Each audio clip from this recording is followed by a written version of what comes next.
방금 아주 가분한 소개를 받은 김병익입니다. 우리 5기 충효에 대한 참여하신 부산의 지도층 인사 여러분, 아주 존경스럽습니다. 공부를 한다는 것이 얼마나 값어치 있는 일인가 하는 것은 우리 공자께서 제일 강조하시기에 논어의 첫머리에 들어갑니다. 퇴계 선생께서도 우리나라 최고 학자가 되셨던 50대 초반에 학위종신, 배우면서 생을 마치겠노라 이렇게 얘기를 하셨습니다. 여러분들은 낮에는 하시는 일로 매우 바쁘실 텐데 또 밤에 이렇게 배움의 자리에 나오시고, 우리 조상들은 흔히 그걸 주경야독이라고 했는데 이렇게 낮에 열심히 하시고 저녁에 또 공부하시는 여러분이 존경스럽습니다. 제가 끝으로 가장 존경스러운 것은 그 여러 과정 중에서도 충효에 요즘 어디 가면은 제발 다른 얘기하지 이거 초자 얘기하지 마십시오. 요새 또 더 나가서 효자도 얘기하지 마세요. 이런 세상으로 우리가 살아가고 있는데 여러분들께서는 충효예에 초점을 맞춰서 1년간 공부하시겠다는 데 대해서 정말 존경해 마지 않습니다. 충효예가 과거에 우리 조상들만 중요했고 지금 우리는 중요하지 않을까? 그렇지 않습니다. 사람도 먹고 자고 배설하고 사랑하고 싫으면 성내고 싸우고 하는 점에서 동물과 큰 차이가 없습니다. 그래서 맹자는 인간과 동물과의 차이가 기히 아주 차이가 조금 난다고 했습니다. 이 차이가 뭘까요? 이 차이가, 짐승은 말 못하지 우리 말을 좀 하지. 그것만 가지고 이 차이가 맺혀지지 않아요. 짐승은 효도를 못해요. 인간도 가르치지 않으면 효도 못해요. 인간은 효도 못하는, 짐승은 사람 못하는 정도가 그저 애미가 먹으려는 것, 밥 뺏는 것밖에 없지만은 인간은 안 가르치면은 머리가 짐승보다 더 좋아가지고 애미 이름으로 보험 들고 뒤에서 더 나쁜 짓을 할 수가 있는 세상으로 갈 수가 있는 거예요. 그래서 충효에 이것은 사람만이 할 수 있는 거다. 우리 조상들은 뭐라고 했죠? 사람이라고 다 사람이냐? 그 다음 얘기가 뭐죠? 사람다워야. 사람다워야. 서양 사람들은 몰라요. 이런 가치를. 너 사람이야? 이렇게 하면 거울 보고 와가지고 나 사람이지. 이러면 내가 원숭이야? 총으로 쏠지도 몰라요. 한국 사람은 안 그래요. 바로 사람다움에 대해서 우리는 알고 있어요. 바로 사람다움에 가장 중요한 것이 바로 인성이라고 할 수 있는데 그 인성 중에서도 바로 충과 효와 예가 바로 기본 중의 기본인데 여러분들이 그걸 하고 계신다. 제가 여기 이렇게 며칠 전에 연락을 받았습니다. 뛰어오고 또 다른 어떤 것보다도 충효에 여러분들이 제가 지금 하고 있는 일하고 아주 같은 뜻, 동지라고 느껴지기 때문에 이렇게 왔다 하는 말씀을 드리면서 오늘 준비된 네, 감사합니다. 오늘 말씀드리고자 합니다. 그래서 가장 사람다운 사람이 됐을 때 따르는 사람이 있고 존경하는 사람이 있고 그것이 일시적인 따름이 아니고 일시적인 존경이 아니고 오래오래 지속되는 존경받는 삶이 된다. 바로 이 충효의 이거를 가장 강조한 사람이 우리나라 전통사회의 지도자인 선비들이 추구한 정신이었다. 그 중에 선비들이 많이 계셨지만은 퇴계는 우리 한국 사람 중에서 97% 이상이 다 알고 있어요. 왜 알까요? 가장 두드러진 삶을 사시기 때문입니다. 우리 도산 서원에 가면은 바로 퇴계 선생이 직접 설계하고 10년간 계셨던 3칸짜리 조그만 도산 서당이 있습니다. 글씨를 아주 잘 쓰시는 그 어른께서 이렇게 조그맣게 여기 흰판을 달고 글씨도 이렇게 우스꽝스럽게 쓰셨어요. 왜 그랬을까? 또 우리 퇴계선생 모신 동상에 보면은 바로 충효를 우리가 수련님에게 심어두고 있는 현장이다. 그 말씀을 드리겠습니다. 그래서 오늘 말씀드릴 내용은 우리가 그동안 변화의 시대 뭐 저희도 공무원 생활할 때 늘 해마다 썼지만은 요즘같이 대전환의 시대를 겪어보지 못했습니다. 엄청난 대전환의 시대가 오래됐다.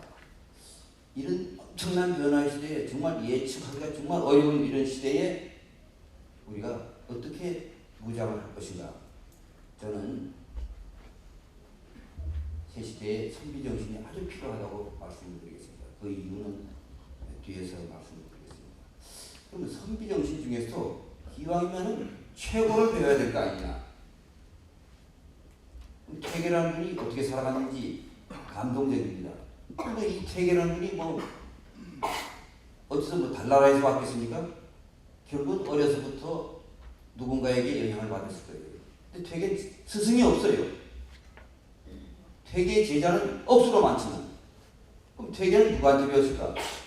역시 가정으로 눈을 돌릴 수밖에 없어요. 부모는 어떤 역할을 했고 조부모는 어떤 역할을 했는지 그 다음에는 퇴계 선생은 500년 전에 살아가신 분이에요. 그분이 아무리 훌륭하게 살아가셨다 쳐도 그분의 영향을 받은 후손이나 후학들이 별로로 살아갔으면 우리가 그보다 더 거리에 먼 우리가 배울 리가 있을까요? 그렇기 때문에 제가 퇴계의 후손 후학의 삶을 바라보니까는 이분들이 대단히 훌륭하게 살았다. 그럼 우리도 그 중에서 잘 취사 선택해서 실천할 것 같으면 우리도 훌륭한 사람이 될 수 있지 않을까 이렇게 차례대로 한번 말씀을 드려보겠습니다. 그럼 이제 대전환의 시대가 무엇이냐? 우선 100세 장수 시대가 됐어요. 첫째.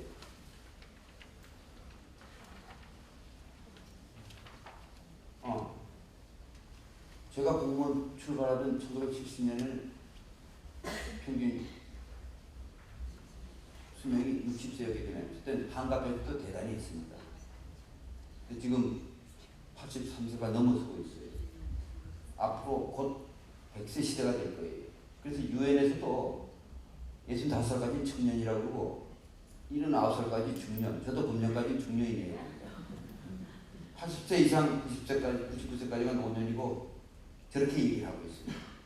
우리가 100세를 생각해 보면 직장생활, 사회생활 한 30년, 35년 하는 거예요. 그럼 60세 넘어서 그보다 더 긴 40년을 사는 거예요. 전반부도 꼴 먹지 않아야 되지만 후반부도 득점을 해야 되지 않겠어요? 어떻게 살 것이냐. 후반전에서 득점하는 길이 뭘까? 바로 이 세상에서 참 필요한 사람이 돼야 돼요. 어디 가면 아이고 저 영감 왔다, 저 한마이 왔다 하고 피하는 사람이 됐을 때겠어요? 나를 찾아오는 사람이 이 세상 떠날 때까지 있어야 돼요.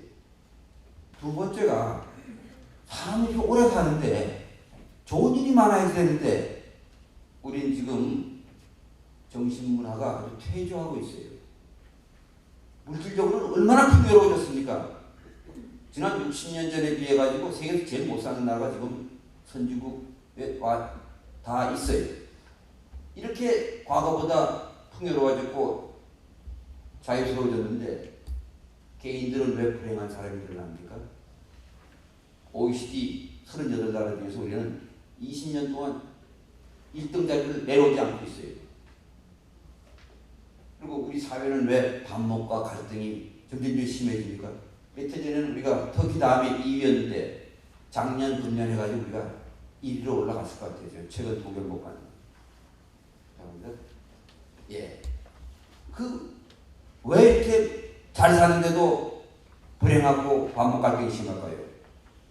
원인은 여러 가지가 있겠지만 크게 요약하면 저는 저밖에 모른다.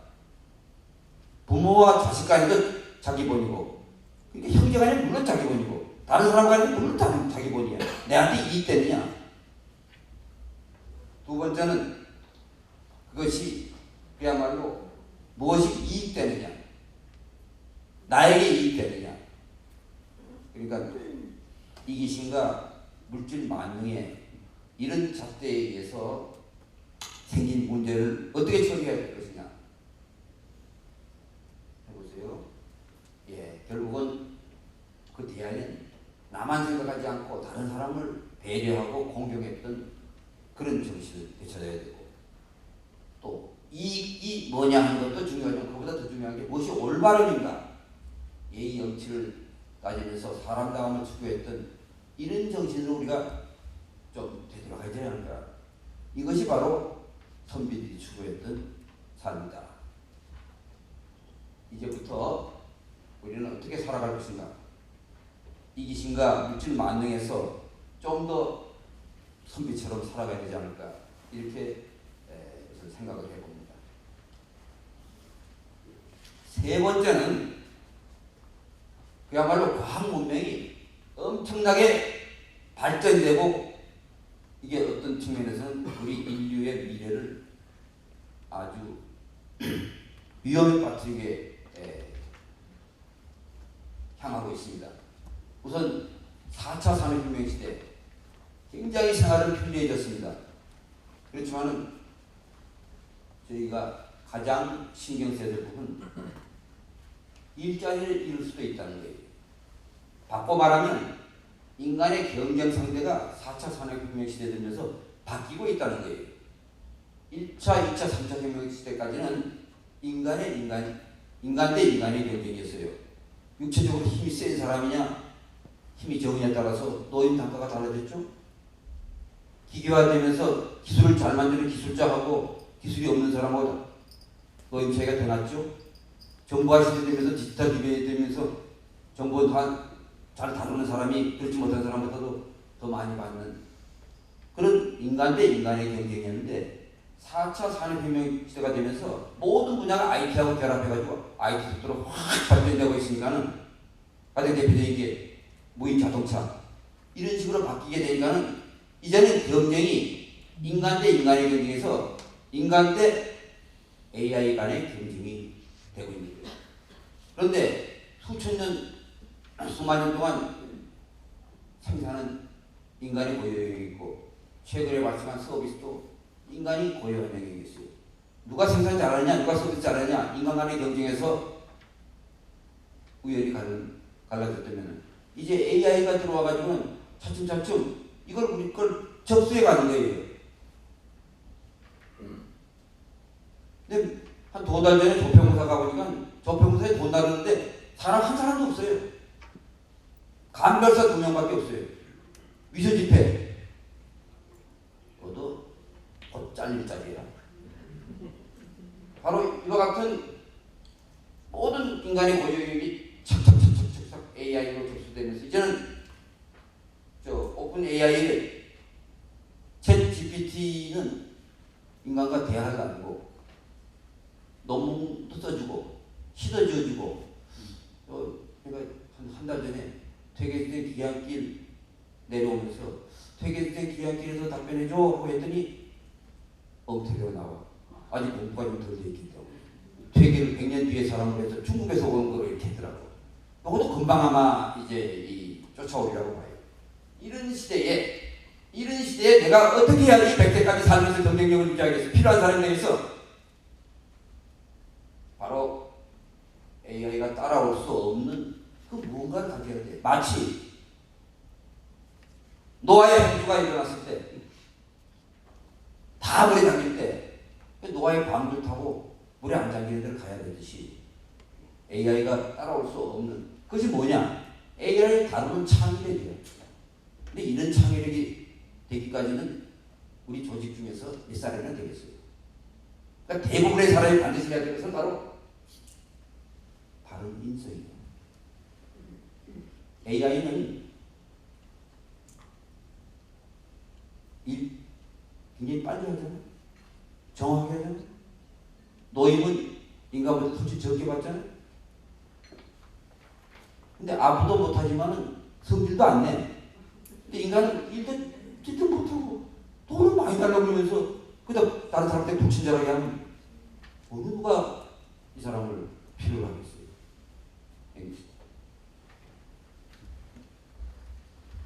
AI는 반반인데 아주 우리한테 치명적인 게 뭐냐면 바로 지구촌이 지금 심각한 위기에 들어가고 있다는 거예요. 무슨 코로나19 지난 3년 동안에 우리의 삶 구석구석에 얼마나 치명적인 그 영향을 끼쳤습니까? 돈도 많이 들었어요, 나라에. 그런데 그 전전긍긍에 왔던 AI가 사망률은 1%가 안 되고 우리나라는 의료보험이기 때문에 0.11%밖에 안 됐어요. 그런데 우리가 난리 못 들었잖아요.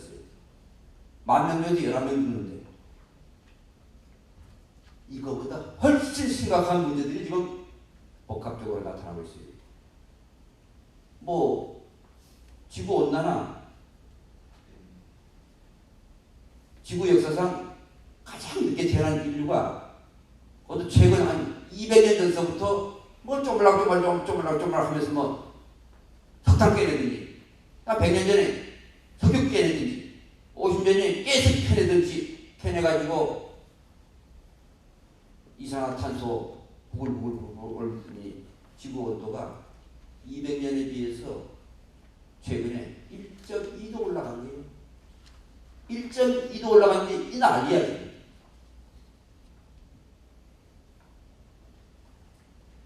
누가 미친 척하면서 핵폭탄을 하나 누른다고 그러세요.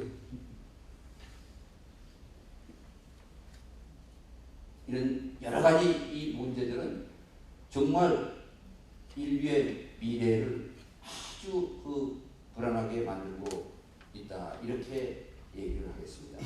그러면 결국 탄소 배출은 인간이 먹고 이 떳떳하게 지내고 뭐 이런 등등 인간의 어떤 편의를 위해서 수십억 년 동안 조용했던 이 자연 생태계를 지금 이렇게 못 살겠는데 결자 해지라고 이 문제를 저지른 사람이 결국 해결해야 되지 않겠어요? 이건 여쭤보는 건데. 그렇죠? 예. 근데 이거 사람이 말이지 자기 다음 달에 어디 계약 맺는 거, 그 다음 달에 어디 가서 시험 보는 거, 자기 문제 다음 달에 뭐 앞으로 인력에 용 문제 때문에 막 다니면서 아니면 막 반대하고 막 이러지만은 몇십 년 후에 지구가 어떻게 될지 모르고 인간이 사라질지도 모르는 이런 문제에 대해서는 다 내 문제 아니라고 생각을 하는 이런 식의 삶을 가지고서는 안 되지 않겠어요? 그래서 식견과 사명감이 그 어느 때보다 필요한 시대에 우리가 들어가게 됐다 하는 말씀드립니다. 자, 이런 시대에 과거에 전혀 생각도 할 수 없는 이런 시대에 어떻게 살아갈 것이냐. 제가 선비정신을 말씀드립니다. 우선 이 시대에 우리가 4차 산업혁명 시대에 대처하기 위해서는 아까 말씀드렸듯이 창의력과 융합 능력이 필요합니다. 그 다음에 AI가 절대 할 수 없는 바른 인성, 아 그래? 하고 다른 사람의 마음을 사로잡는 공감 능력이 절대적으로 필요합니다. 지구촌 위기, 지구온난화 뭐 이런 등등등 관해서는 정말 과거 어느 때보다도 우리는 개개인이 특히 지도자일수록 식견과 사명감이 필요합니다. 이것이 신지식이며 바른 인성의 소유자다. 이런 신지식을 갖춘 바른 인성의 소유자가 새 시대에 우리 사회에 필요하다. 사회에서만 필요한 게 아니라 이런 사람이 사회에서 필요하기 때문에 행복하게 살아갈 수가 있다. 나도 그렇지만 우리 자녀를 이렇게 만들어야 된다. 자, 어떻게 어떻게 해야지 저런 사람 우리가 만들어야 될까? 우선 제 얘기하기 전에 세계 지성인들이 얘기하는 것 제가 한번 말씀을 드리겠습니다. 첫째, 지금부터 35년 전에 1988년 지구 서울 올림픽이 있던 해 지구 반대편인 프랑스 파리에서 노벨 과학부문 수상자들이 모였어요. 모여가지고 무슨 얘기를 했냐? 앞으로 12년 있으면 21세기가 될 텐데 21세기 인류가 살아가려면 공자의 가르침을 배워야 된다. 왜? 1988년만 해도 벌써 과학기술이 굉장히 발전이 되고 있다고 이분들은 느꼈어요. 이런 식으로 발전이 되면 앞으로 12년, 20년, 30년 후에는 정말로 과학기술이 걷잡았을 때 발달되면 인간이 존재가 되겠냐. 인간성이 말살까지도 우려를 한 거예요. 선각자들입니다. 뛰어난 사람들입니다. 그러면 어떻게 해? 결국 인간을 존중하는 어진 마음, 바로 공자의 가르침을 인간이 더 간직을 해야 된다. 저분들이 제가 통계는 모르지만 지금부터 30여 년 전에 노벨 과학부 수상자들이 백인이 많았겠어요? 누런 사람, 검은 사람이 많았겠어요? 이럴 때는 너 통계를 모르고 정답을 모르는데도 딱 잡으면 그게 맞는 거야. 세상 살아가면서 이때 막 얘기하면 저 같은 늙은 고목도 야, 저 사람 참 괜찮겠다 싶은데 여러분이 상대하는 사람 저 같은 늙은 사람보다 훨씬 더 싱싱한 나무 아니야? 고목도 꽃이 피려고 그러는데 지금 그런 나무들이 얼마나 반응을 빨리 하겠어. 내가 말을 빨리 해서 잘 못 알아들었어요? 네. 알아들었어요? 네. 앞으로 그렇게 하는 거예요. 바로 백인들이야. 대부분 다 크리스찬들이야. 그런 사람들의 면밀한 판단으로 공자의 가르침 유학을 배워야 된다고. 동아시아의 중국, 한국, 일본, 홍콩, 싱가포르 이런 나라들이 다 베트남 요 대여섯 개 나라들이 유학을 하는데 그 중에서 가장 유학을 공자의 가르침대로 배우고 실천한 사람이 우리나라 유학자예요.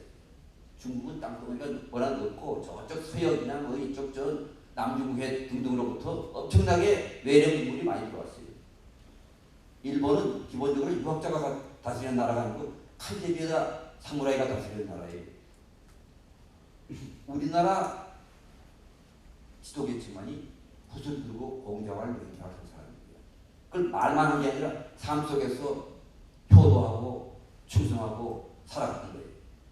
그러니까 바꿔 말하면 21세기 인류가 살아가려면 공자의 가르침을 배워야 된다 하는 것은 21세기 인류가 살아가려면 조선의 유학자, 조선의 유학자를 뭐라고 불렀어요? 선비라고 불렀어요. 다른 나라에 없는 용어야. 바로 선비 정신을 배워야 된다. 저는 그렇게 여러분한테 우선 말씀을 드립니다. 두 번째는 유네스코, UN 교육과학문화기구에서 한국의 서원 9군데를 세계문화유산으로 등재를 했어요. 저는 막 너무 감동했어요. 우리도 지금 서원의 가치를 압니까? 서원이 뭐요?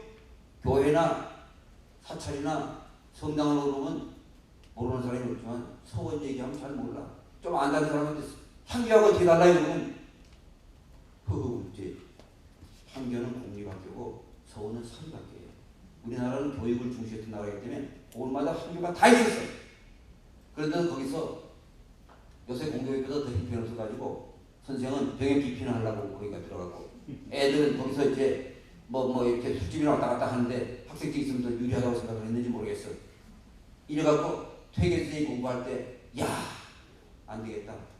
성균관 관장을 시키니까 노력을 해봤지만 안 되겠다. 그래서 사립학교를 창설하려고 했는데 여기서 뭘 했느냐? 여기서 바로 나라가 잘 되려면 백성이 착해야 된다. 백성이 착한 사람이 많이 나려면 임금님 한 사람만 믿어서 안 되겠다. 어떻게 되냐? 백성들 앞에서 솔선수범하는 그런 참 지도자를 육성해야 된다. 참 지도자를 육성하려면 아주 산자순영한 곳에 지역마다 훌륭한 인물, 예를 들면 정몽주 선생이라든지 안양 선생이라든지 우탁 선생이라든지 이런 훌륭한 분들의 위표를 모시고 나도 선생님처럼 훌륭한 사람이 되겠습니다. 우리 사회, 우리나라를 위해서 보탬이 되는 사람이 되겠습니다. 이런 생각을 가지고 공부하는 그런 성원을 육성해야겠다. 이것을 유네스코 분들이 그 가치를 높이 평가해가지고 세계문화유산으로 등재했습니다. 이때 참 지도자가 누구냐면 선비들이에요. 선비. 그러니까 노벨 과학부 수상자도 그렇고 유네스코도 그렇고 조선의 선비, 조선의 선비 정신을 이렇게 평가하고 있다 하는 말씀을 드리면서 다음으로 이어가겠습니다.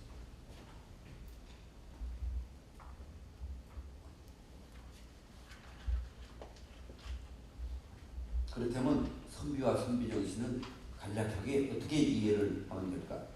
우선 앞서서 말씀드린 대로 선비는 공자의 가르침, 유학을 평생토록 공부하신 분들인데 첫째 꼭 알아야 되거든. 이분들은 공부가 범위가 엄청 넓었어요. 문사철이 전공 필수야. 시, 서, 화가 교양 필수야. 정경사는 이 사람들이 사회에 나와가지고 역할을 하는 게 반드시 필요한 사회가 거기에 어느 정도 수준 높은 사람은 자기 병 고치고 전체 우주를 조망하는 분야까지 공부가 돼 있어요. 우리 같이 깨알 같은 분야에 들어가서 거기서 또 빨라져 가지고 가정을 얼마나 꾸릴 수가 있어요? 친구들하고 제대로 생길 수가 있겠어요? 바로 이와 같은 공부를 밤에 안 할 수가 없는 거예요. 근데 저분들은 삶 자체가 완전히 그야말로 천지를 향해 가는 거예요. 여러분 천장은 들어봤죠? 천장은? 천장은 맨 앞이 뭐죠? 그게 맞아요. 저는 6살에 천장을 끼웠는데 6살짜리한테 천지 황현을 가르치는 거예요. 천과 지가 그렇고 못하는 우주학을 가르치는 거예요. 바둑이 영향은 되겠어요. 바로 이와 같은 공부를 하는 분들이 살아가면서 어떻게 살아갔냐면 반드시 배운 것을 실천을 했어요. 그런 훌륭한 분을 우리가 왜 우리가 지금도 잘 모르고 있느냐? 여러 가지 이유 중에서 제가 우선 양반하고 선비하고 상당히 이 구분을 못하는 부분이 그렇게 기여했지 않나 생각합니다. 우선 비슷한 가지는 양반하고는 완전히 구분해야 돼요. 양반은 문반과 무반 두 개 합친 게 양반이에요. 이렇게 보면 원뜻은 벼슬을 할 때만 양반인데 은퇴한 다음에 그 다음에 아들, 손자, 자손들까지도 양반 하다 보니까 사람이 많아지는 신분계층이 되니까 그 속에는 훌륭한 선비도 있지만 나쁜 사람이 생긴 거예요. 나라 바라보면 매우 몽땅 다 양반이에요. 춘향이 못 사귀면 변학도 어떤 사람은 이몽룡까지도 못 사귀고 있다고. 그거 다 양반이야. 우리가 저 미투 시절 이전에도 그런 걸 배워서 안 되는데 요새 세상에 그거 배우면 되겠어요? 저 여쭤보는 거예요. 배우면 되겠어요? 안 되는 거예요. 그래서 양반 중에서 우리는 선비를 골라서 배워야 되는 거예요. 바로 양반의 선비를 두 단계 걸러볼 수 있어요. 첫째는 알아야 돼요. 양반이라고 모르면 안 돼. 알고 덕이 있어야 돼. 지덕. 근데 지덕을 가지고 가만히 있으면 안 돼. 일단 행동에 옮겨질 때는 행동에 실천을 해야 돼. 바로 의리와 범죄 이렇게 옳고 예절 바르게 실천을 해야 돼. 이런 사람들을 우리는 선비 중에 진짜 선비다 해서 참선비, 진유라고 했고 우리가 배우는 선비 정신은 바로 이 참선비이 가치가 되겠다. 이렇게 말씀을 드리겠습니다. 그러면 이 참선비 중에서 참선비 우리가 누구를 배워야 되겠습니까? 바로 퇴계 선생을 제가 말씀드립니다.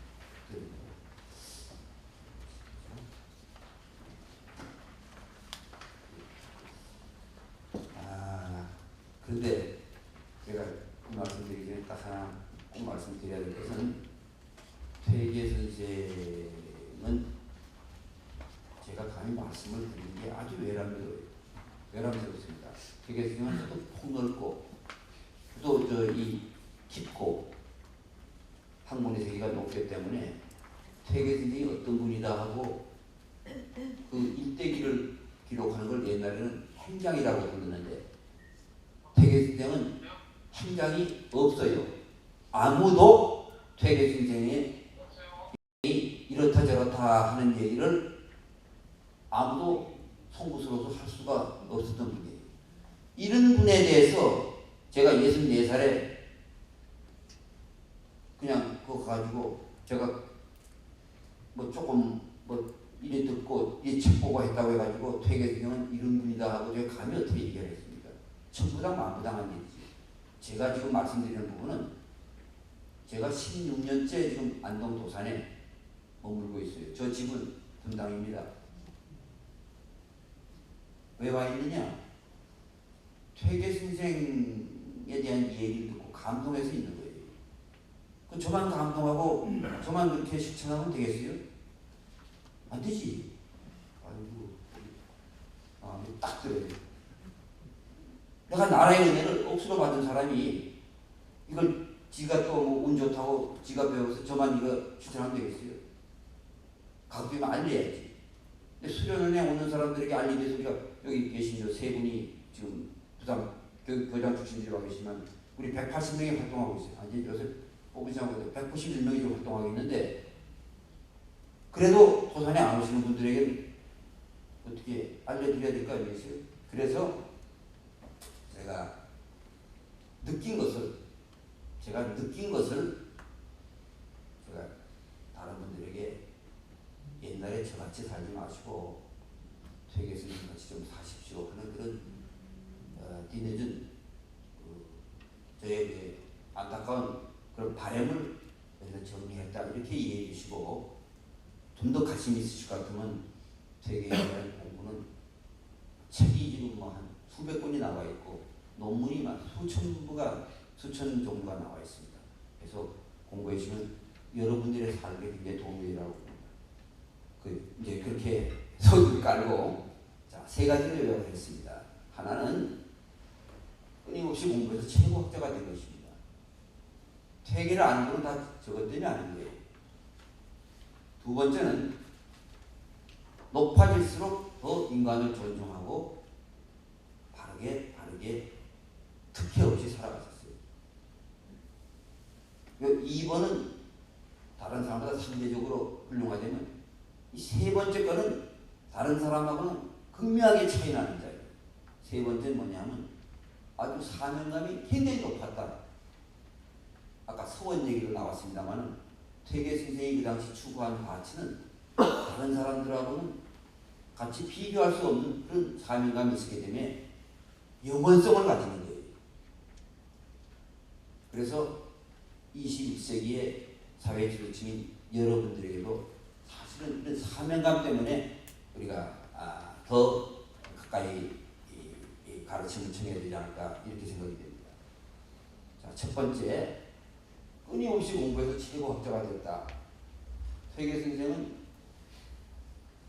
남들보다 100배 노력을 하는 어머니의 말씀을 듣고 저렇게 노력을 하고 아주 디테일하고 미세한 부분까지 알아야지만 최고 경지에 갈 수 있다 이렇게 생각을 해서 공부를 아주 자기 주도로 했습니다. 두 번째는 자기 인격을 닦는 공부를 먼저 하시고 나서 세상에 필요한 공부를 했어요. 바로 위기지학과 위인지학으로 나눠서 우리가 공부할 수가 있는데 위인지학은 자기 인격을 닦는 공부이기 때문에 이건 도덕 윤리 과목이에요. 일단 위인지학은 세상에 가서 취직하고 세상에서 어떤 지위를 얻고 뭐 승진하고 하는 그런 공부가 위인지학이에요. 근데 지금 몽땅 우리 모두 다 도덕 윤리 이거 안 가르치고 위인지학만 가르치기 때문에 공부를 많이 해가지고 좋은 집, 학교 좋은 높은 위치에 간 사람일수록 다른 사람을 더 힘들게 하고 있다. 그래서 우리는 퇴계 선생처럼 위기지학, 도덕, 윤리, 인간이 된 다음에 그 인간이 된 사람이 과학자도 되고 의사도 되고 정치인도 되고 모든 분야에 가야 된다 하는 우리 조상들, 특히 퇴계 선생이 공부하는 방식이 더욱더 다가오지 않나 싶습니다. 세 번째는 바로 천인합일이에요. 하늘과 땅이 하나의 원이다. 다시 말해서 인간은 누구든지 하늘로부터 착한 본성을 부여받은 거예요. 나만 받은 게 아니라 우리 집사람도 받았고 모든 사람이 다 그렇게 받았어요. 근데 훌륭한 사람이 있고 왜 나쁜 사람이 생기느냐? 훌륭한 사람은 착한 본성을 그대로 견지하는 거고 나쁜 사람은 그 위에다가 시꺼먼 것들이 막 부스스히 붙은 거예요. 욕심, 경쟁심, 다른 사람을 짓밟는 마음, 탐욕 이런 것들이 부스스히 붙은 거예요. 그러니까 퇴계선생의 공부는 바로 인격을 수양하는 거예요. 그게 바로 공부의 핵심이에요. 다시 돌아가가지고 그 하늘로부터 다 착한 본성을 부여받은 우리는 형제인 거예요. 하늘에서 인간만 만들어줬겠어요? 그 자리에 식목도 있고 옆에 있는 닭과 돼지도 있는 거예요. 이 모든 것이 다 인간에게는 형제가 아니고 인간 세상만 사는 만물은 이웃이다 하는 생각을 했기 때문에 지금 지구온난화 문제의 핵심을 여기서 찾으려는 석학들이 지금 모여들고 있는 겁니다. 그다음에 이렇게 공부를 깊게 해가지고 최고 학자가 된 퇴계는 여기서부터 이제 다른 사람하고 아주 차이가 나는 거예요. 높아지면 높아질수록 어깨에 힘주고 다른 사람한테 상처 주는 역할을 많이 하는데 퇴계 선생은 그와 반대였어요. 저는 퇴계 선생의 이 얘기를 처음에 들으면서 정말 놀라웠어요. 퇴계 선생은 30살에 두 번째 부인하고 결혼을 했는데 두 번째 부인이 정신이 온전치 못해가지고 엄청 사고를 많이 쳤어요. 가장 옛날에 성스러운 자리가 제사상 차릴 때예요. 그럴 때 막내 며느리 이 퇴계 부인이 대추가 또로록 떨어지면 입에서 살짝 넣고 밤이 또로록 떨어지면 밤을 넣었다. 동네마다 구전되다 보니까 버전을 다르지만 그 어떤 버전에도 퇴계들이 야단을 한 번도 안 치고 왜 그랬니? 왜 그러시오? 먹고 싶어서요. 그럼 드세요. 다음부터 자식을 싶으면 저한테 얘기해 주세요. 이렇게 얘기를 하면서 한 번도 야단을 안 쳤는데 이게 구전만 되어 있느냐? 바로 퇴계선생은 돌아가시기 몇 달 전에 당신보다 49살이나 어린 제자가 20살 먹은 제자가 집에 가서 조광지철을 차버린다고 하는 다른 제자들의 얘기를 듣고 나서 불러가지고 편지를 써주면서 요거는 전라도 순천 사람인데 순천 너희 집 대문 열고 들어가기 전에 편지 열어봐라. 열어보니까는 부부간에는 참으로 어려운 것이다. 나하고 이제 남성 우리 친구들 사이에는 비슷하게 성향이 많아서 얼굴도 헷갈리는 사람도 있던데 나하고 우리 집사람을 헷갈리는 사람은 하나도 없어. 저 사람은 남편이고 저 사람은 부인이지. 같은 게 하나도 없어 우리 집사람은 나하고. 근데 서로 다르다고 하다 보면 누가 자식 키워? 누가 우리 가정을 편안하게 해? 누가 동네 사람들한테 저 집은 참 화목한 집이라는 소리를 듣게 돼? 다른 사람들끼리 같은 걸 모아가지고 이렇게 해들어가야 되는데 치약은 앞에서 쳐야 된다. 꼬랑지도 짜야 된다. 방을 하는데 뭐 방 청소를 뭐 거실부터 해야 된다, 안방부터 해야 된다, 놀고 있는 거지. 퇴계 선생의 업무, 부인에 대한 거, 며느님에 대한 거, 퇴계 선생이 이렇게 한 걸 이렇게 보면서 저는 처음에 아주 굉장히 충격을 받았어요. 제가 믿는 것은 퇴계 선생이 나보다 더 여성 차별을 했다고 생각을 했는데 아마 여지없이 나는 갈 곳이 없는 거야. 쥐구멍을 찾는데 쥐구멍도 급하게 찾으니까 안 보여. 퇴계 선생은 모든 사람에 대해서 그 사람의 입장을 생각하는 것이 곧 나에게도 좋고 우리 모두가 다 좋다고 생각하는 유학의 가르침을 다른 사람보다 더 퍼펙트하게 실천하려고 했던 것 때문에 그 당시는 물론이고 지금도 생명력을 갖는 거예요. 지금도 우리가 사람을 대할 때 조금 더 진정성을 갖고 그 사람을 위해서 할 때 좀 좋아지지 않겠어요? 안 해보니까 모르잖아 지금. 자기 계산만 하고 있는 사람은 대답 못해 지금. 알겠어요? 네. 아이고 시원하다. 정말로 상대방을 위한 것도 안 해본 사람은 그럼 저게 또 귀여울 거 아니면 또 뭐 뒤통수 칠 거 아니야? 안 해봤으니까. 정말로 다가가는 것을 퇴계가 500년 동안 증명해주고 있고 그리고 안에 가족들한테만 그런 게 아니라 바깥에 그 제자들한테도 그랬어요. 고봉기 대승이라는 분 혹시 들어보셨어요?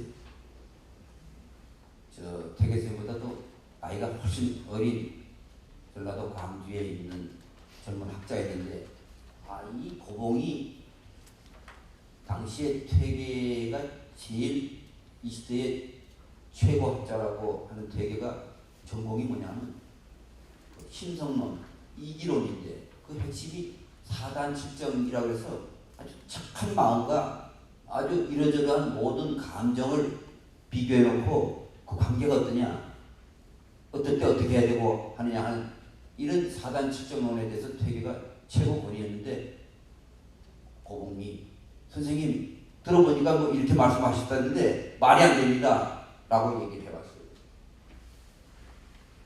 나이 차이도 저렇게 차이 나고 지위 차이도 이렇게 차이 나고 지역도 안동하고 그 광주하고는 지금은 3시간 반이면 가지만 그 당시 보름 걸렸어요. 지금 아프리카 왔다 갔다 하는 것보다 서너 배 더 걸려요. 저런데 퇴계는 저분의 얘기를 발병구약하듯이 병 걸린 사람이 약을 구하듯이 경청을 했어요. 난 이겨 그러면서 선생님 너무하시다고 그랬어요. 처음에. 이 시간도 한정된 시간에 옛날 평균수보다 짧았고 전등도 없으니까 공부할 시간도 훨씬 더 힘드셨을 텐데 왜 그거 좀 대학자가 불러가지고 아니면 또 편지로 말이지 그게 이렇게 하니까 좀 이렇게 하는 게 좋겠어 하고 얘기를 하면 되지 왜 그럴까 했는데 몇 년 뒤에 퇴계 선생 은육록이라는 걸 제가 보면서 퇴계주의 제자한테 이렇게 얘기한 걸 들어와서 내가 머리가 띵했어. 보세요.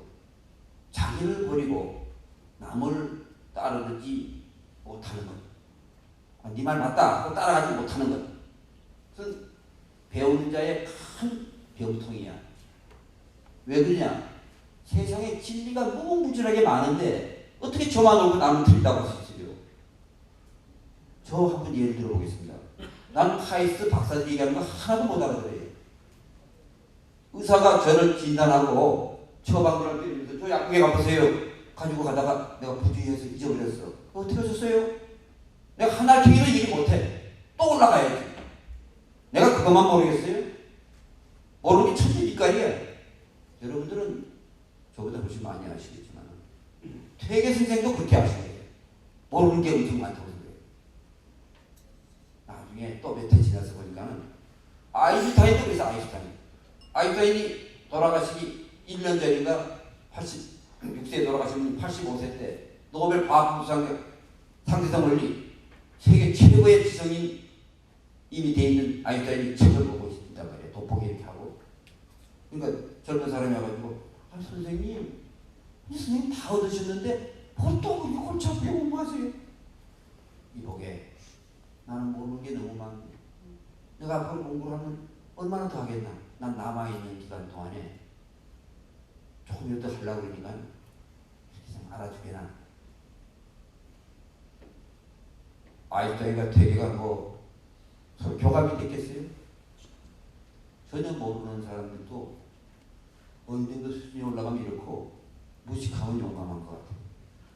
퇴계 경쟁은 이러셨기 때문에 착한 59살에 33살 먹은 제자가 젊은 사람이 선생님 뭐 하다는 이런 풍설을 들었어. 제자들한테 풍설을 듣고선 먼저 퇴계스님이 편지를 보내는 거예요.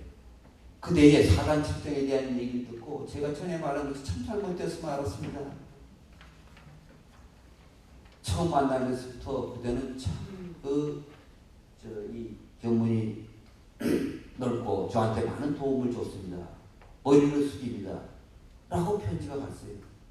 그러니까 고공은 선생님 보낸 답장 편지 잘 읽었습니다.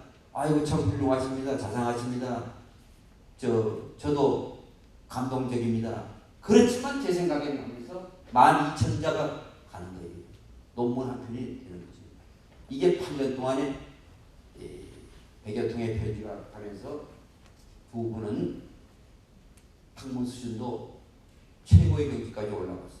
퇴계는 당대 최고에서 역사상 통틀어서 모르는 사람이 없는 퇴계가 됐고 고봉도 시골의 조그만 젊은 선비 시절에 우리나라를 대표하는 선비 중에 한 사람이고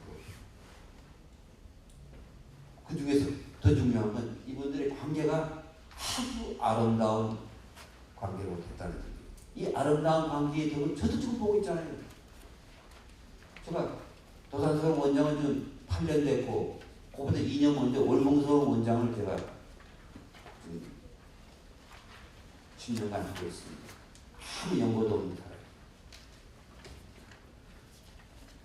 이게 역사상 너무나 유명한 율곡. 율곡은 퇴계하고 동시대 분이지만은 나이가 35살이 차이가 나요.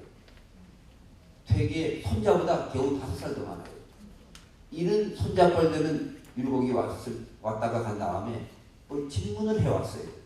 질문을 해오니까 답변을 하는 퇴계의 편지 서두가 어떻게 되냐면 두 차례나 저한테 질문을 했는데 어리석은 제 의견을 듣고자 하시는 까닭이 뭡니까? 58살의 퇴계가 23살에 율곡에게 보낸 것입니다. 23살에 율곡. 두렵고 불안하게 감히 바뀔 수가 없지만 끝내 아무 말도 하지 않을 것 같으면 배우는 사람의 자세가 아니기 때문에 제가 숨김없이 얘기합니다. 이런 감동이 두 분 간에 오고 갔기 때문에 율곡과 퇴계는 세상에 우뚝 서게 됩니다. 어떤 제자에게도 따라가지 않고 제자들이 편하게 다가오기 위해서 집도 조그만 데다가 문편도 조그맣게 밟고 스님을 맞이합니다. 왜?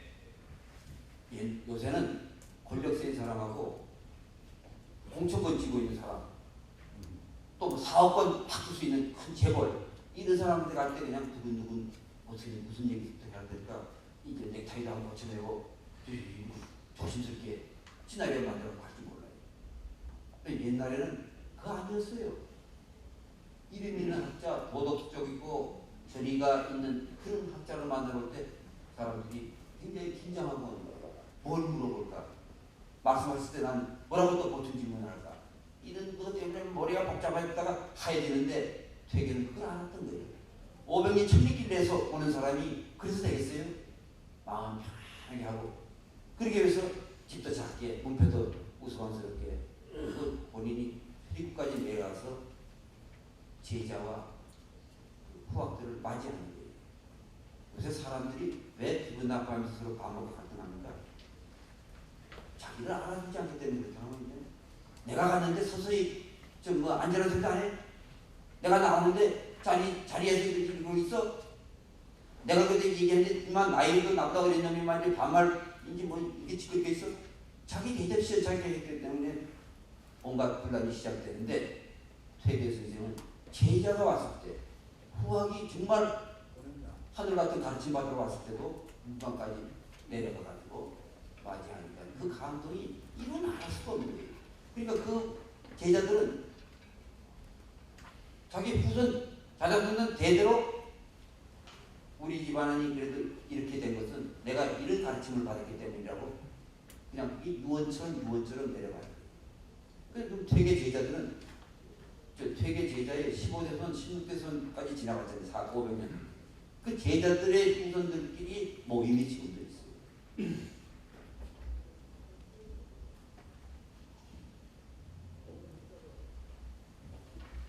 퇴계는 굉장히 검소하게 생활했어요. 검소의 작전은 의식주, 언제 어디나 인간이 하는 걸 보면 아는데 털옷을 20년간 입었다. 반찬을 3가지 드셨다. 집은 3칸 집에 살았다. 왜 이렇게 이 검소한 생활을 했을까요? 경제적으로 어느 정도 여유가 있을 때도 검소해야지만 청렴할 수가 있다고 생각합니다. 청렴이 뭐가 중요하냐? 일 잘하면 되지. 인간관계 좋으면 되지. 아니라고 생각했어요. 선비들은 일 잘하고 못하고 하는 것은 같이 일해본 사람들 일부만 안 가는 거예요. 인간성 좋다 나쁘다는 내가 잘 되는 사람은 인간성 좋다고 그러고 내가 어떻게 바빠가지고 그때 뭐 대충 대표하는 사람은 꽁 해가지고 그 사람 못 써. 엇갈릴 수가 있지만 청렴하다 돈을 밝힌다 하는 것은 신분으로만 종부도 다 알 수가 있다고 선비들은 생각하고 무슨 일을 하든지 간에 첫 출발이 청렴해야 된다고 생각했어요. 다산 정약용 선생은 목미심서에서 제일 큰 팔자로 되어 있는 게 큰 꿈을 이루고자 하는 사람은 반드시 청렴해야 된다고 했어요. 공적인 생활뿐만 아니라 일상생활에서도 퇴계는 수많은 모범적인 일화를 남기고 있습니다. 아까 말씀한 퇴계 선생의 가장 큰 장점은 바로 이 사명감이 남하고 달랐다는 거예요. 다른 사람들 되게 벼슬, 가문은 업혀야지, 후손을 잘 둬야지, 벼슬, 가문 뭐 이럴 때 퇴계 선생의 소망은 이 세상에 착한 사람이 많아지는 것이었어요. 나박한 사람만이 아니고 가급적이면 착한 사람이 많아지는 거예요. 그 시대만 그런 게 아니라 우리 아래 때 500년 후에 우리도 지금 착한 사람이 되기 위해서 남을 도와주기 위해서 형제간의 위에 있는 사람을 살기 위해서 퇴계집만 들어가면 답이 쫙 나와 있어요. 바로 이와 같은 착한 사람이 많아지는 이런 걸 정립하는 것은 쉬운 일이 아니에요. 벼슬하면 적당히 여가시간 이용해서 할 수 있는 게 아니에요. 임금용은 필요하죠. 조정에서도 필요하죠. 그렇지만 그 일은 누군가 대체 가능한 일이지만 이 일은 퇴계 말고 누가 하겠냐? 그건 제 얘기고 퇴계는 그런 말 안 하죠. 당신 모사, 나의 내어자, 일사자, 내일, 어업, 내어자, 어업자, 근데 일, 내 할 일이라고만 표현을 했는데 남이 안 알아준다는 것을 굉장히 본인도 어려워했어요. 이런 일을 하기 위해서 퇴계 선생은 강곡하게 임금님한테 사정을 해서 7번 물러났다가 7번을 물러났는데 7번 물러남 중에서 가장 의미가 있는 물러남이 언제겠어요? 7번 물러났다 갔다가 7번 했는데 그중에서 맨 의미 있는 물러남이 언제 때요? 응? 마지막. 사랑은 첫사랑이야 마지막 사랑이야? 첫사랑이지. 우리 배우 우리 집사람하고도 내가 처음 만났을 때만 기억하지 그 다음부터 기억도 못해. 물러나면 맨 마지막 물러나면 다시 안 물러났습니다.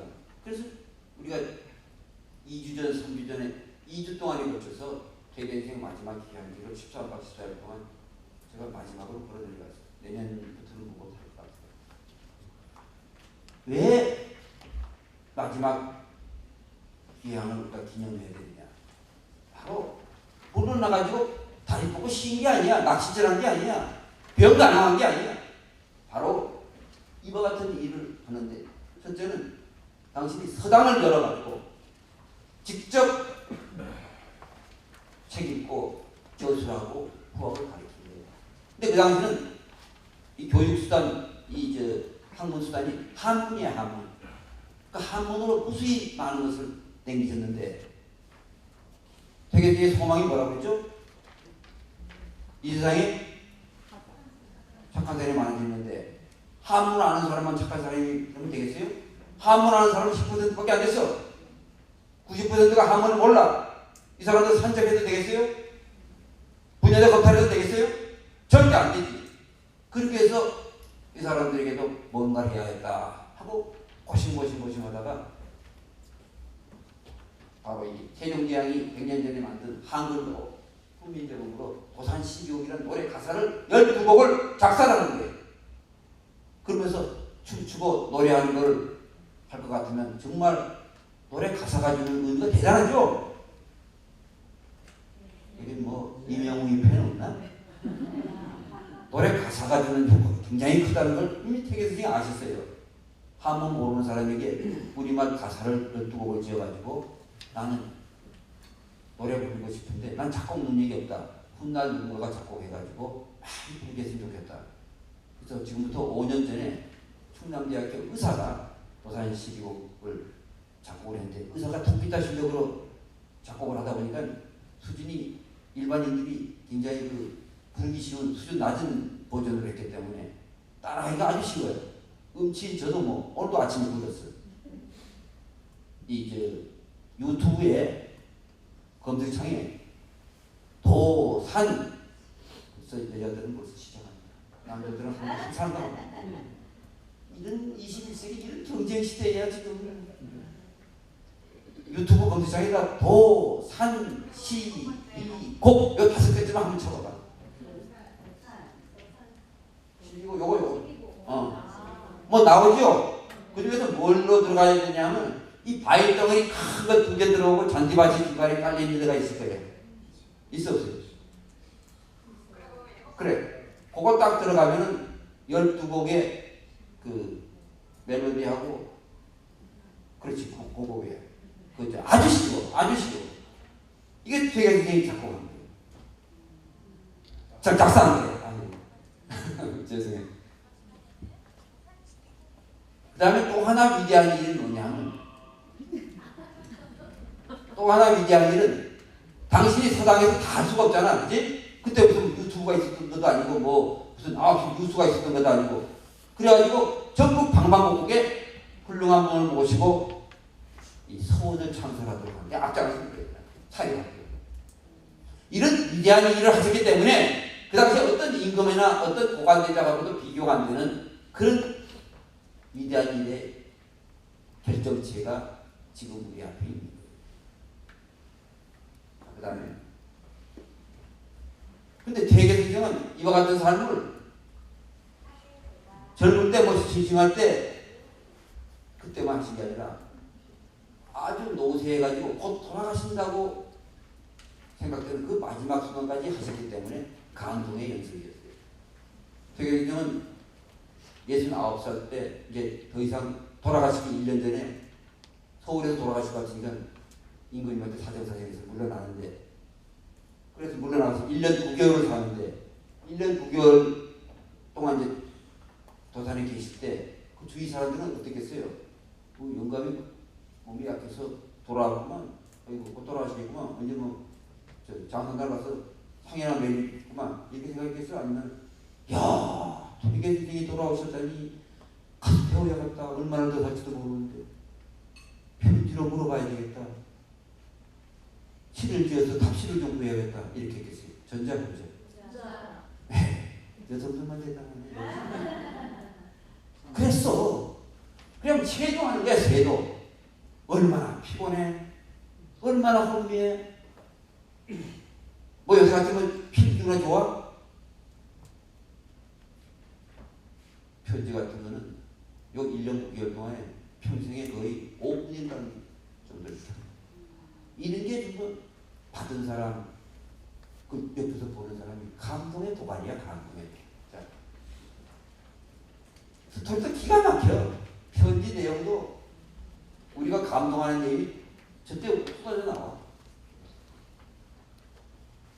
죽기 전에 노만 걸려갖고 치매 걸려갖고 뭐 하는 비참한 요새 노인정을 한번 저기 뭐라고 그러지? 요양병원 한번 생각해봐. 편지 내용 하나하나가 지금도 만인의 신공을 부리는 그런 내용들이에요.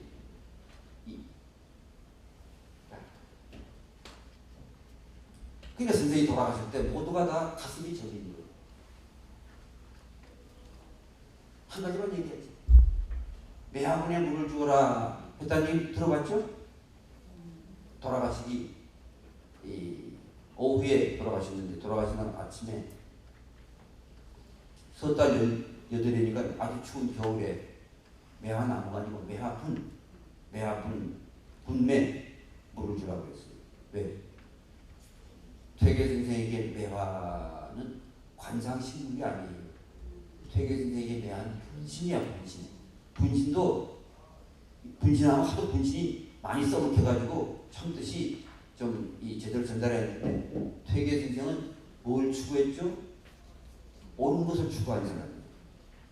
옳은 것을 추구하는 바로 그 파트너가 매화예요.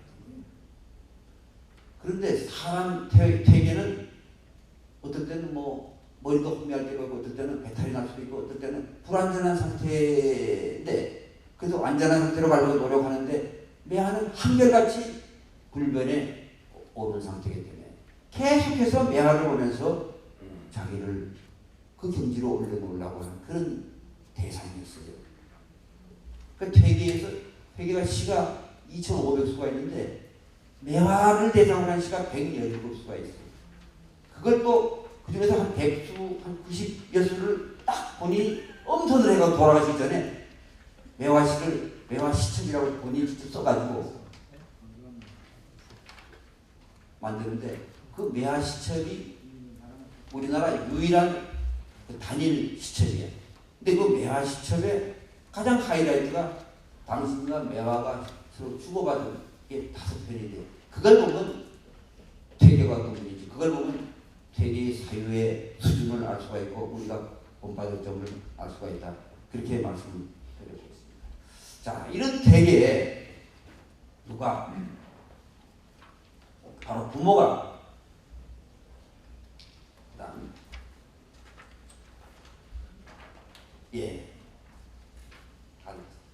똑같니? 여기 이제 아버지하고 어머니 얘기인데 자식한테는 아버지 어머니가 영향이 제일 큰데 이 아버지는 퇴계가 태어났을 때 퇴계 태어나시고 생후 7개월 만에 아버지 돌아가셨어요. 그 뭐 7개월 만에 뭘 알겠어요. 근데 이 아버지는 돌아가시면서 나는 정말 공부하고 싶은 사람이었다. 나는 정말 가르치고 싶은 사람이었다. 근데 내가 40살이 죽으면서 이걸 못하기 때문에 내 아들 6명 중에서 나의 이와 같은 뜻을 이어받는 사람이 있을 것 같으면 난 죽어도 여한이 없다고 그랬어요. 이걸 어머니로부터 퇴계는 들었어요. 퇴계의 학문과 교육이 바로 어려서부터 아버지의 정신이에요. 그 다음에 홀어머니는 33살에 요새 같으면 시집도 뭐 갖지 말지 않고 그 나이에 7남매의 가장이 됐어요. 73살 먹은 시어머니까지 모셔야 됐어요.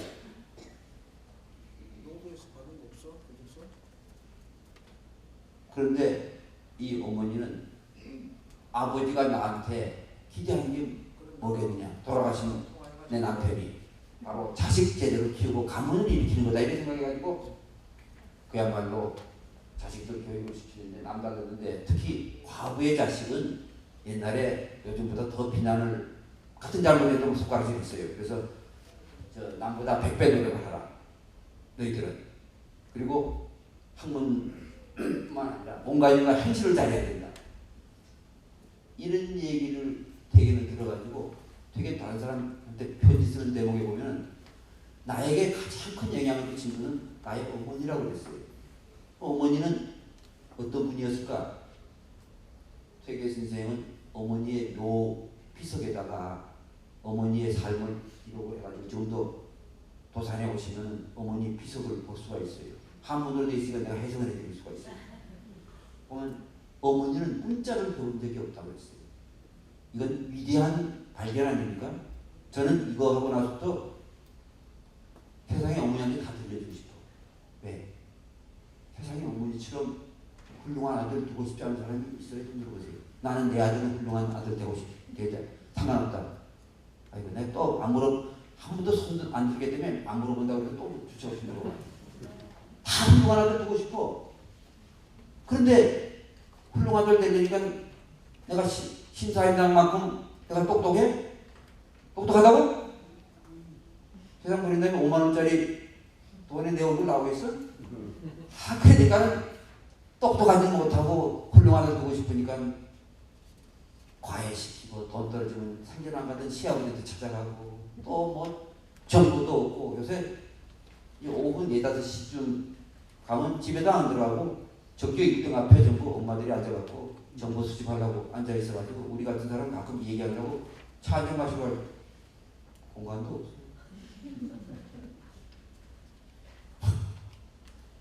그렇다고 애들 공부 잘해? 공부 잘해? 바로 부모의 행실이야. 부모의 행실. 두 번째는 그러니까 신사임당을 생각하지 말고 되게 어머니를 생각했어요.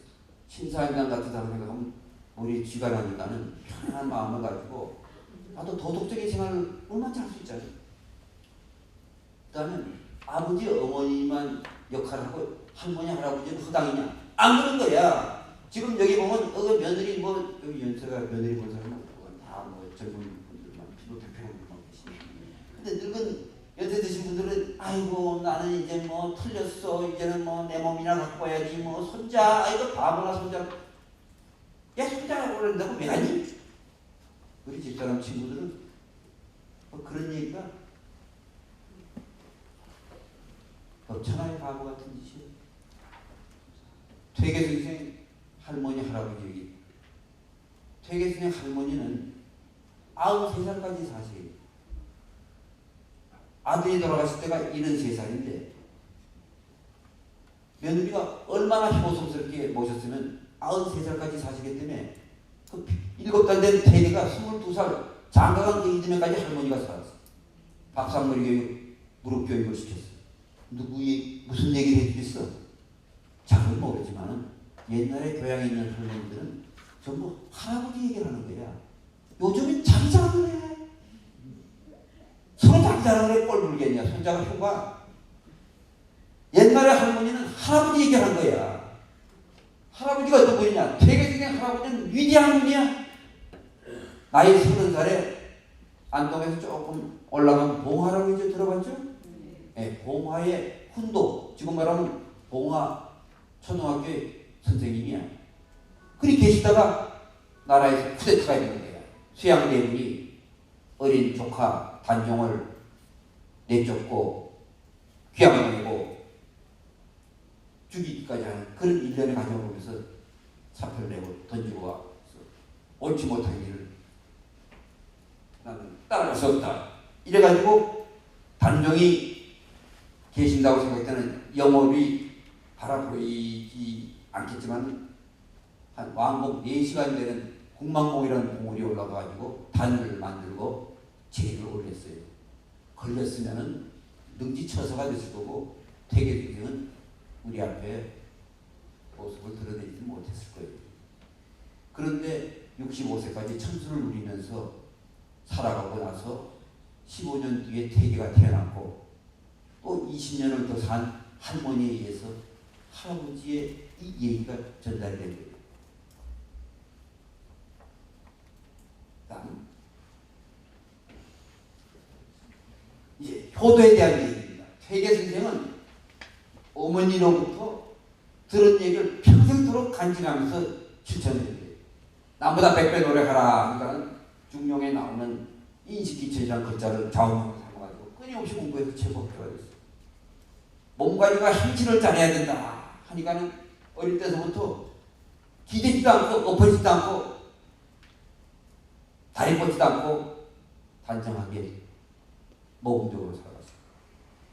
너는 성품이 남하고 다투지 못하니까는 조정에 나가서 아니되옵나이다, 제가 없습니다, 그런 얘기 절대 못한다고 일자무식인 엄마도 아는 거예요. 근데 너는 작은 벼슬, 시골 작은 벼슬에 머물라, 고운 원이라고 얘기하면서 퇴계는 48살에 단양군에서 49살에 풀기군사하면서 50살에 바로 사표 수리 안 되니까 그냥 3번 사표 쓰고 돌아와가지고 이경국 강등까지 갔는데 다 그 어머니의 한 말씀 한 말씀을 그야말로 금과 옥조로 생각을 한 거예요. 퇴계는 나이 들어가지고 생일상을 차려줄 때 사양을 했어요.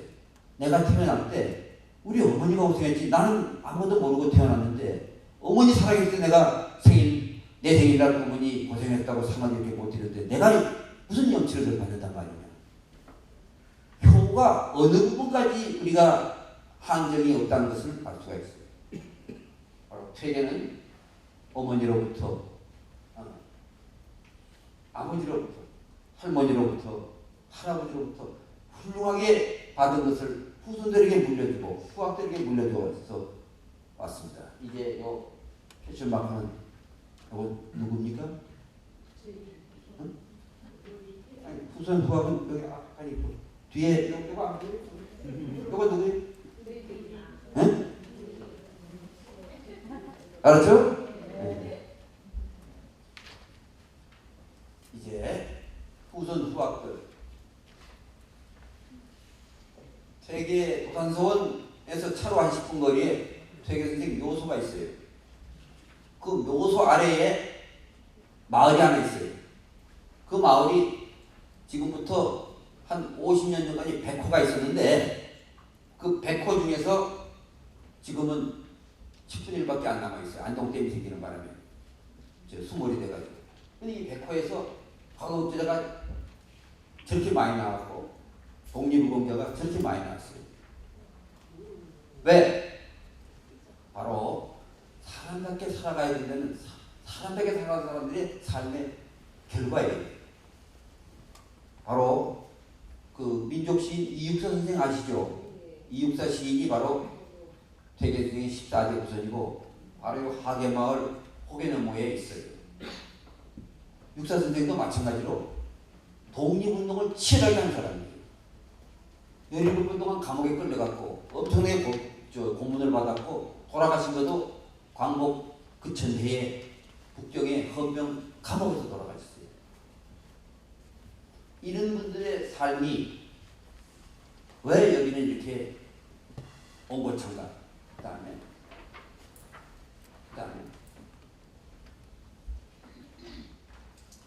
후손만 그런 게 아니라 퇴계학을 한 후학들도 안동에는 임천각이라고 하는 그 명문가가 있는데 여기 종손이 석주 이상현 선생이 전 재산을 팔고 전 가족을 이끌고 이 만주에 가가지고 나라의 모든 걸 다 바쳤어요. 짐선자는 고아원에서 자랐어요. 그 집은 일본놈들이 반을 뜯어가지고 중앙선 척도를 꾸불꾸불 S자로 모양으로 만들었어요. 이런 분들이 의병장들도 다 퇴계학명이고 퇴계 후손들이 왜 이렇게 이분들은 살아갔을까?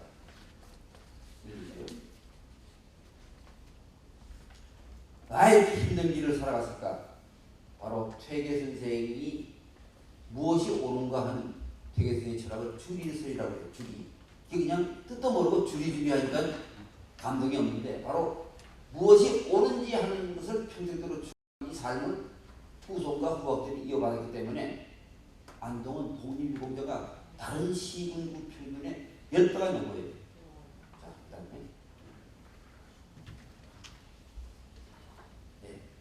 다음에 이거는 안동에 독립유공자가 많다는 것을 다른 지역의 TV 방송국에서 와서 취재를 하다가 보니까는 저기도 왜 했어요?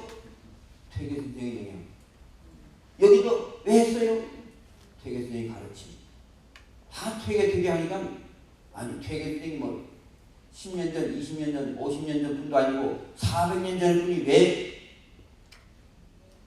퇴계 정서는 전혀 얘기를 안 하니까는 그 다음에 찾아오는 사람이 이제 찾아오는 대상이 이제 도산서 원장이라는 저한테 찾아오는데 우리 수련은 현대식 건물이 따뜻한데 거기 와서 물어봤으면 좋은데 1월 5일 날 취재를 오면서 가장 실감나는 자리가 아까 퇴계 선생이 제자들을 가르치던 도산서당이라고 아까 봤죠? 1월 5일 날 거기서 면담을 해야지 좀 실감이 난다고 그래서 입드드드드드드 하는 사람이 제대로 읽지 못하기 때문에 드드드드 하고 못한 거를 내가 여기다 담아놨어요. 자. 근데 육사 선생도 그렇고 다 이분들은 이제 돌아가신 분들이야. 눈에 안 보여. 그래서 이제부터 더 내가 저렇게 살아가는 것이 계산이 맞나 안 맞나 이걸 하려면 살아계신 분을 한번 봐야 돼. 살아계신 분이 지금 이제 올해 92살 되신 되게 지금 심리대 종선인데 이분이 저 초등학생이 후로 앉아서 얘기해요. 그 전에는 먼저 큰절을 하는데 초등학생이 혹은 뭐 젊은 분이 혹은 되게 정도는 머리 구부려갖고 몇 초나 머리를 이마에를 마루에 대고 있겠어요. 거의 대담발랑하게 되겠어요. 몇 초나 할 것 같아요? 응? 7초 넘어가고 5초라니까 초등학생 애들은 평균 두세 번씩 머리 들었다가 듭니까? 머리 들었다가 듭니다. 왜 그럴까요? 머리 숙이는 게 비열한 게 아니고 머리 숙이는 게 상대방을 진심으로 뭐 한다? 공경한다. 우리 마음속에는 공경하는 마음이 없으니까 하기 싫은 거고 억지로 하는 거고 억지로 하는 걸 다른 사람이 안다 모른다? 안다. 육사 따님 그리고 이 글씨를 1년에 5만 장씩 써서 어느 사람이 줍니다. 이 무슨 짓이 아니냐? 조복, 복을 만든다. 만들조자, 지을조자, 복복자. 복은 달라고 기도해서 오겠습니까? 알 수 없지. 설날 뭐 복 받으세요. 정초에 복 받으세요. 그 뭐 복 줄 수 있습니까? 확실한 것은 자기가 훌륭한 삶을 살아서 복을 만들어가는 것밖에 없다. 이 육사 따님도 정말 퇴계 후손의 육사 고명 따님 같으면 올해 연세가 83세인데 정말 그 뭐 어른으로 이렇게 얘기해야 될 것 같은데 태석지 시집 와서 시어머니한테 얘기한 것처럼 이렇게 저는 동방예의주의 아직도 살아남아 있다. 그래서 이걸 마중물로 해가지고 좀 퍼야 될 거 아닌가. 이것이 그 여러 가지 능력 부족에도 불구하고 나라의 은혜를 많이 받은 제가 할 일이 아니라. 그다음에 요 앞에 아니 요 다음 그래서 우리 도산서원 성균문화수련회는 2002년도에 1년에 200여 명으로 시작을 해가지고 5년 뒤에 2,000명, 또 5년 뒤에 2만 명, 100명. 그래서 이제 코로나 전까지는 18만 6천 명이 연간 수련을 했는데 곧 20만 명 시대가 돌아오려고 생각했는데 코로나 때문에 아주 크게 위축이 됐다가 작년에 한 80% 회복이 되고 올해는 목표가 80%라고 봅니다.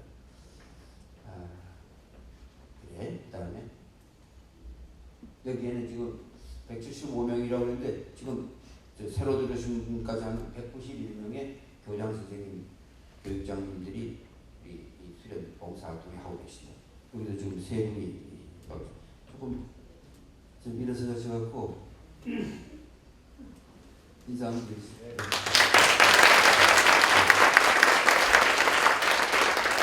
이제 마지막으로 이제 실천입니다. 실천은 우리 결국은 춤과 효와 예를 실천해가지고 받는 어르신이 돼야 되는데 말보다는 몸으로 실천해야 됩니다. 조선시대 때 유명한 명문가를 만든 정승이 하신 이런 말이 있어요. 이신교지자, 몸으로 가르치면 모두가 존경하면서 따라해요. 이연교지자, 말로 가르치면 모두가 송사, 재판을 건다, 대든단 말이죠. 그래서 바로 퇴계가 열심히 공부해서 최고학자가 될 듯이 우리는 더 지혜로운 삶의 길을 하고, 퇴계가 인간 존중하고 바른 형식으로 살아가듯이 우리는 저렇게 살아가면 더 신뢰를 얻게 되고, 퇴계가 사명감 가지고 살듯이 우리도 이 세상에 태어나서 내가 무슨 자취를 남겨갈 것인가 하는 걸 생각하면서 살아가면 될 것이다. 그래서 열심히 노력해서 지혜로운 삶을 산다. 그럼 바로 지금 여기에 최선을 다하는 겁니다. 몸이 지금 여기에 있기 때문에. 세계적인 그 석학 톨스토이는 이렇게 세 가지를 장문작을 했습니다. 가장 중요한 때가 언제냐? 지금. 가장 중요한 사람이 누구다? 가장 중요한 일이 뭐다? 지금 만나고 있는 사람에게 가장 착하게 하는 거예요. 그 다음에 늘 호기심을 갖고 탐구하는 자세를 취해야 돼요. 그게 뭐지? 왜 그렇죠? 예의 바르게. 바로 청춘이라는 것은 인생의 어떤 시기가 아니야. 19살, 20살 시기를 얘기하는 게 아니고 20살 먹은 늙은이가 있는가 하면 80 먹은 젊은 사람이 있을 수가 있어요.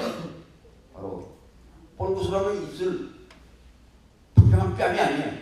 바로 꿈과 의지다. 그다음에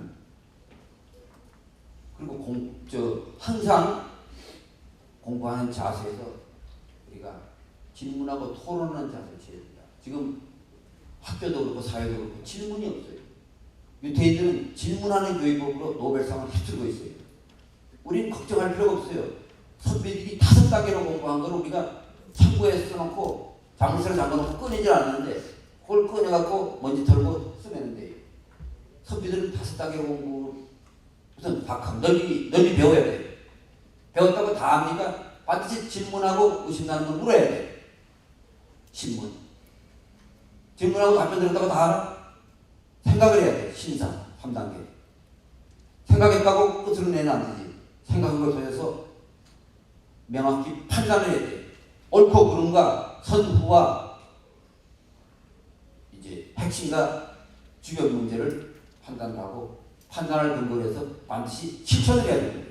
그러니까 옛날에는 실천을 잘한 사람이 공부 많이 한 사람이 실천을 했기 때문에 존경을 받았거든요. 가장 대표적인 분이 퇴계시죠. 그 다음에 더 신뢰받는 삶. 이거는 정말 매사의 겸손과 배려인데 여기서 우리가 꼭 말씀드리고 싶은 것은 상방은 절대 배워서는 안 되고 오류를 배워야 되는 거예요.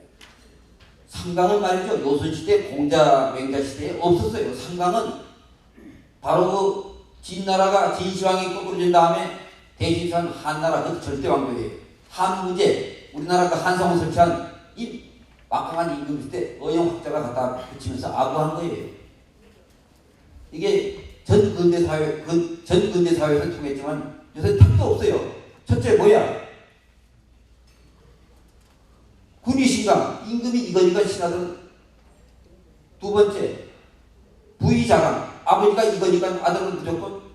요새 그거 잘못 하다가 아들하고 아버지하고 소송 제기하는 게 얼마나 많아요. 세 번째 부위부강, 앞에 있는 건 지아이고 뒤에 있는 건 지임이야. 남편이 이거니까 부인이 타락도 없는 짓이지 이게. 이거 움켜쥐고 있다가는 우리는 밥도 못 먹고 젊은 애들은 장가도 못 가요. 절대 이거 써서는 안 돼요. 우리가 해야 될 건 뭐냐? 어른이야. 어른 이건 요선시대 공명시대부터 있었어. 이걸 우리가 지금 이게 오크리타분에 결국은 결정적으로 자살률 높아지고 결정적으로 반복하는 게 심하게 이거는 무시하기 때문이에요. 자, 이 중에서 이건 서로 잘해주기 경쟁이야. 서로 잘해주는 경쟁이야. 자, 우선 첫 번째가 뭐예요? 너가 당연한 건데 왜 제일 앞에 갖다 놨겠어? 제일 중요한 건 저 기본이야. 사람들이 이 기본을 지킬 줄 몰라서 당시에도 가장 문제가 될 수가 있기 때문에 우리 서면들이 골라갖고 저걸 일본으로 한 거야. 아버지와 아들, 부모와 자식 사이에는 잘못될 수가 굉장히 높아. 왜냐하면 짐승도 새끼는 사랑하는 거야. 사람이 자기 자식을 기호하고 애끼는 건 너무나 본능이야. 그거 못하는 게 어디 있어? 그건 인간이 아니야. 그야말로 좀 짐승만도 못한 거거든. 그런데 인간이 짐승하고 달라야지만 인간이냐? 여기 기희가 필요한 거 아니야? 이게 바로 부모가 자녀를 존중하는 거예요. 3살 먹은 어린애가 지금 장난감고 노는데 어디 갈 시간이 돼가지고 얘 그만 가자 그럴 때 애가 엄마 네 하고 일어나? 조금 더 놀래 그거 아니야? 거기 가서 달래고 알았어 갔다 와서 또 할게 이러고 데리고 가야지. 에이 3살짜리가 아무것도 아니잖아. 그 빡쳐 팍 나가 떨어지는 거 가! 엄마 미워 그렇게나 잘해주는데도 왜 그래? 자아의식이 있는 거야. 내가 낳고 내가 키우고 내가 먹이고 내가 되는데 자아의식을 무시해도 된다고?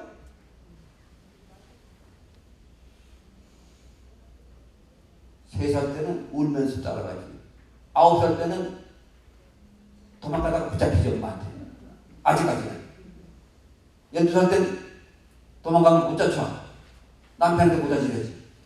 부부가 합동으로 악역을 하는데요. 15살인 아무것도 안 해서 사춘기라고? 그 5춘기 때 왜 안 돌아와? 8춘기에 왜 안 돌아와? 옛날 우리 어머니들이 우리 보고 공부하라 한 적 있어요? 돈도 없어. 먹을 것도 없는데 뭐 밤늦게까지 공부하면 아이고 배 꺼졌지 어떡할까 걱정이 되는 거야. 아이고 우리 애 좀 제발 좀 아침마다 물 떠놓고 저만들 뜨고 비는 거를 애들은 보고 커서 성공해야지. 커서 성공해서 어머니 모셔야지. 부자유치 하나 이걸 제대로 못하면서 이 밑에 거 서로 싸움질 하는 데서 먹는 거야. 장, 유 간에 임식, 정년 연장 그 다음에 부부 서로 잘해주기 경쟁. 알았습니까? 네. 감사합니다. 오늘은 좀 너무 훌륭한 학생들 앞에서 선생 수준이 너무 낮다. 그 다음에 그다음 자기가 하기 싫으면 절대 남한테 시키면 안 돼. 갑이라고 을한테 시키지. 을이 어디 두고 보자야. 어디 두고 보자처럼 무서운 거 없어. 그 대신에 내가 하고 싶은 것은 양보하는 거야. 금방 돌아와. 왜? 다 똑똑하고 다 양심이 있고 다 인생은 길어. 내 입만 들어가고 양보해봐. 세 번째는 칭찬을 해야지. 흉을 봐서는 안 돼. 칭찬하는 것은 동지를 만들고 흉보는 사람은 원수를 만들거든. 그러면 칭찬 거래도 지킨다고 아무리가 대답 막 칭찬하면 되겠어요? 안 되겠어요? 얼굴 좋다, 뭐 옷이 괜찮다, 뭐 좋은 아침이다, 뭐 이렇게 해보면 3번, 아무리 좋은 것도 3번 듣기 싫어. 어떻게 해야 돼? 구체적으로 한번 해보세요. 누가 하면 여러분이 목소리 크게 해보세요. 내가 예를 드릴게요. 우리 김대리가 어제 점심시간 때 우리 사무실 바로 앞에서 저쪽에서 말이지 뭐 우리한테 납품하려고 막 클럽을 또 시간 지키려고 뛰어오는 그저 협진 그 대표가 보이니까는 팀장님 저는 저거 빨리 처리하고 가서 짜장면 한 그릇 먹을 테니까 먼저 가세요. 그게 우리 직장 문화가 돼야지. 밥 배고프면 밥이나 먹으려고 하는 그런 문화가 되겠어? 이런 걸 바로 리더가 해야 되는 거야. 알겠어요? 리더가 앉아갖고 뭐 이거 하는 게 아니고, 리더는 다른 사람을 잔망경으로까지 보면서 칭찬거리를 만들어가지고 칭찬거리를 머리에 저축을 했다가 그때 쓰는 거예요. 여러분, 아이고 피곤하다 그러면 손해 아니냐? 대답 안 하는 거니까 묵시적으로 동의하네. 손해 아니야. 손해 같은. 첫째, 그런 칭찬을 받은 김대리가 얼마나 그 기분이 좋겠어요. 그죠? 그 다음에 김대리의 칭찬받는 장면을 지켜본 그 클래스 사람들이, 야, 밥때 되면 저렇게 해야 되는구나. 밥만 먹겠다고 듣고도 못 들은 척하고 하면 우리 주인이 상사가 다 알고 있네. 아, 저러면 안 되겠다. 직장 분위기 좋아져. 세 번째는 그런 분위기를 만든 나가 존경의 대상인데, 네 번째 더 중요한 거야. 남을 칭찬하려고 할 때 남의 장점을 봐야 돼. 장점을 볼 때는 내 몸속에 막 세로토닌, 엔도르핀 막 돌아가. 9988 아니라 10살, 120살까지 건강하게 살아갈 수밖에 없어. 근데 남 힘 보려고 하면 남 단점을 보고 난 단점 보면 내 밑에 독이 돌아가고, 독이 돌아가면은 내 몸에 남아있는데 하고 해봐야 10% 안 나가. 90%는 남는 거예요. 누구를 위해서 칭찬한다고 육하는 쪽에 따라서? 나만은 아니고 내가 제일 큰 수혜자다. 그리고 훌륭한 자취를 남긴 것이야. 이 세상에 내가 한 번밖에 못 살면서. 두 번째는 세상의 변화와, 세 번째로는 이 더 큰 가치를 향해서 살아가는 것이 바로 가장 현명한 삶입니다. 그다음 정말 가장 바람직한 삶은 바로 퇴계처럼 참새처럼 살아가는 건데, 이건 내가 무슨 그냥 명령하고 지시하고 이 말하고 이런 거 그거 좀 줄이고 바르게 살아가는 게, 바르게 살아가는 모습을 보여주는 것이 바로 어질고 올바르게, 그리고 진정성 있게. 그럼 요거를 바라본 사람들이 모두가 다 보고 한결같이 감동을 하는 거예요. 감동을 하면서 두 가지 하는 거예요. 자기를 감동시킨 사람을 존경하고, 자기를 감동시킨 사람이 원하는 것을 자기가 하는 거예요. 부모가 공부하기를 원한다고 생각하는 학생은 자발적으로 공부를 하고 싶고, 직장인 상사가 뭐를 원하는지 그걸 알아서 자발적으로 하고 있어요. 이런 삶이 최고의 삶이 아닌가 이렇게 생각을 하면서, 저한테 주어진 시간은 좀 죄송하게 생각합니다. 그래도 질문을 주시면 영광을 받겠습니다. 질문.